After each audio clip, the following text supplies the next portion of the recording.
Hai Sobat Kata Cerita, sudah siap dengarkan cerita selanjutnya? Let's go! Episode 8. Sore harinya Amar sudah bersiap untuk kembali lagi ke kota es.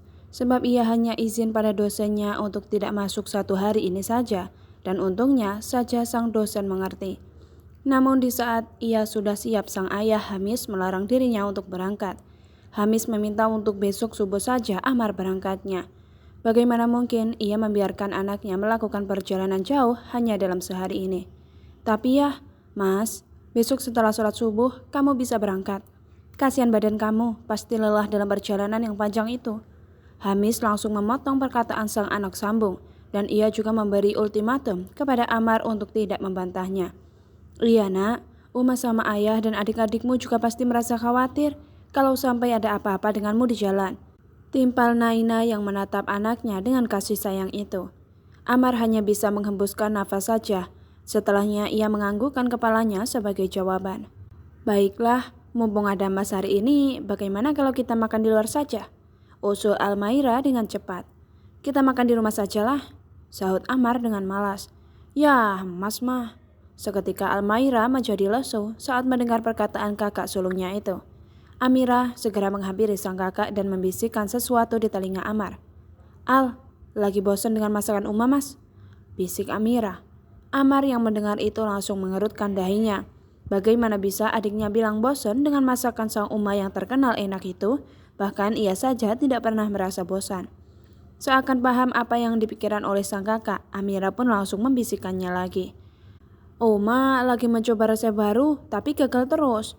Dan ayah menjadikan kami berdua korban kelinci percobaan Uma, jelas Amira. Naina yang melihat Amira yang berbisik pada Ahmad pun seketika menatap mereka dengan curiga. Kalian sedang gibahin Uma? Ucap Naina yang menatap kedua anaknya itu dengan garang. Enggak ada Uma. Mana mungkin aku dan Mas gibahin Uma, ya kan Mas? Sahut Amira dengan cepat dan panik saat mendapat teguran dari sang ibu. Memang Uma gak dengar apa yang kalian bicarakan? Cibir Naina yang melengos itu. Kamu sih, kalau ngomong kencang-kencang, jadi Uma dengarkan. Sindir Amar yang menahan tawanya itu saat melihat kode dari Umanya. Ih, aku gak kencang-kencang juga ngomongnya, sahut Amira dengan cemberut. Lah, itu nyatanya Uma bisa dengar, tuduh Amar. Au ah, racuk Amira yang berniat pergi meninggalkan tempat itu. Malam harinya keluarga kecil Naina bersiap untuk pergi makan malam di luar sesuai permintaan Almaira. Semua orang sudah berkumpul di ruang tamu tersebut, bukan semua orang sih, tapi lebih tepatnya Amar dan Hamis saja. Sementara ketiga cewek itu sedang sibuk berdandan yang sejak tadi belum selesai-selesai juga. Ayah, yang lain mana sih? Lama banget. Gerutu Amar yang sudah kesal sendiri. Ya mana ayah tahu, emang ayah tempe? Sahut Hamis yang nyeleneh itu. Hah? Amar dibuat pusing saat mendengar jawaban sang ayah. Namun Hamis hanya mengedikkan bahunya dengan cepat. Ah, sudahlah, ucap Amar dengan malas. Sementara Hamis menutup mulutnya guna menahan tawa. Tidak lama kemudian keluarlah ketiga wanita penguasa rumah tersebut dengan gamis kembar milik mereka. Masya Allah, puji Amar dan Hamis saat melihat ketiga bidadari rumah ini. Naina yang tetap kelihatan cantik walaupun dirinya memakai cadar. Sementara Amira dan Almaira dengan gamis yang serupa dengan milik ibunya, namun yang membedakannya hanya mereka berdua tidak memakai cadar saja. 1 bulan sudah semenjak kejadian yang menimpa Amira berlalu, dan Amira sendiri pun sekarang kondisinya sudah jauh lebih baik dan tidak takut lagi terhadap laki-laki selain ayah dan kakaknya saja. Sementara Kairan, gadis kecil yang seumuran dengan Amira itu diam-diam menatap Amar dari kejauhan saja. Ia masih tidak berani mendekat atau menampakkan dirinya, mengaku sebagai adik dari Amar tanpa adanya bukti.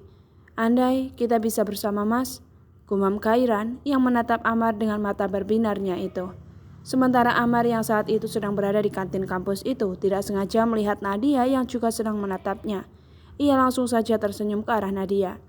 Nadia yang melihat itu langsung memalingkan wajahnya dengan menyeburkan rona merah di kedua pipinya itu. Amar yang melihat kelakuan Nadia hanya bisa menggelengkan kepalanya saja. Setelahnya ia fokus lagi ke laptop lagi.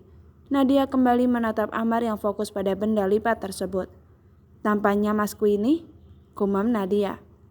Nama lengkap Kairan adalah Nadia Kairan Puspita. Puspita diambil oleh nama belakang sang ibu, sementara Khairan nama yang abinya berikan.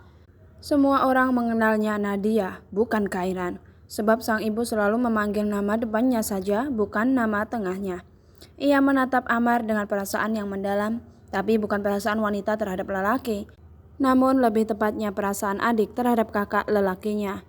Ia membayangkan bila mereka bersama, apa akan seperti teman-temannya bilang? Bila mereka memiliki kakak lelaki, pasti ada enak dan tidaknya. Ia juga ingin merasakan seperti itu, namun lagi-lagi ia hanya bisa membayangkannya saja. Sabar Yando, pasti suatu saat kita bisa bertemu dengan masmu, bisik Intan yang mengelus pundak anak gadisnya itu. Iya bun, sahut Nadia dengan lesu.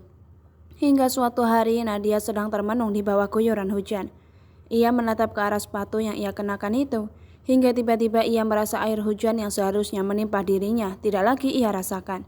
Seketika ia mendongak kepalanya ke atas dan melihat bila ada payung yang melindungi dirinya dari guyuran air hujan tersebut. "Kenapa kamu hujan-hujanan?"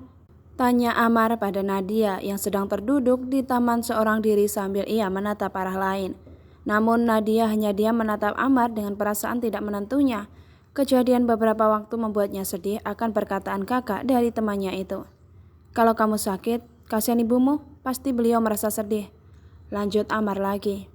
Nadia yang sudah tidak kuat menahan air matanya itu seketika beranjak dari duduknya dan langsung memeluk Amar dengan erat sambil menumpahkan air matanya yang sedari tadi ia tahan itu. Seketika Amar terjangkit kaget saat mendapatkan serangan mendadak dari wanita yang berhasil mencuri hatinya ini. Otak Amar seketika kosong. Ia terdiam cukup lama saat mendapatkan pelukan dari Nadia itu, hingga beberapa menit akhirnya Amar tersadar. Ia segera melepaskan pelukan Nadia dari dirinya, namun Nadia malah lebih erat lagi memeluk Amar seraya menggelengkan kepalanya itu. "Aku mohon, biarkan seperti ini sebentar saja," ucap Nadia dengan lirih. "Tapi ini salah," sahut Amar dengan perasaan dilema. "Aku mohon." Nadia mengiba pada Amar. Amar yang mendengar suara tangis Nadia seketika hatinya berdenyut nyeri. Ia merasa teriris-iris hatinya saat mendengar tangisan Nadia. Namun ia hanya bisa mengepalkan kedua tangannya di balik punggungnya itu. Ia tidak bisa membalas pelukan Nadia. "Ya Allah, maafkan hamba," jerit Amar yang menutup matanya itu. Bahkan payung yang ia pegang saja sampai terjatuh dan seketika air hujan menimpa mereka berdua. Bersambung, lanjut di episode 9.